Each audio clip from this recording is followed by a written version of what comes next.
மாதிரி கேக் பாப்ஸ் நீங்களும் பண்ணலாம். ஃபர்ஸ்ட் நம்மளுக்கு இந்த மாதிரி கேக் பாப்ஸ் பண்ணுறதுக்கு சாக்லேட் ஸ்பாஞ்ச் தேவைப்படும்.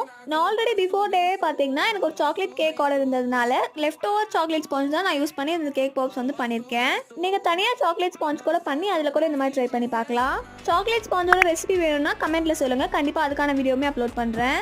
இப்போ சாக்லேட் ஸ்பாஞ்சை பார்த்தீங்கன்னா கையிலே சும்மா உதுத்து விட்டுட்டேன். இதுக்கப்புறமா இது கூட கொஞ்சமாக மில்க் ஆட் பண்ணிவிட்டு இந்த மாதிரி நம்ம ரோல் பண்ணுற பதத்துக்கு எடுத்துகிட்டு வந்துக்கோங்க. இப்போ இதே மாதிரியே எல்லாத்தையுமே நான் வந்து ரோல் பண்ணி எடுத்துக்கிறேன். ஃபர்ஸ்ட் கொஞ்சமாக மில்க் ஆட் பண்ணிட்டு அதுக்கப்புறமா ரோல் பண்ணுங்க. நிறைய ஆட் பண்ணிட்டீங்க அப்படின்னா ரோல் பண்ணது கொஞ்சம் கஷ்டமா இருக்கும்.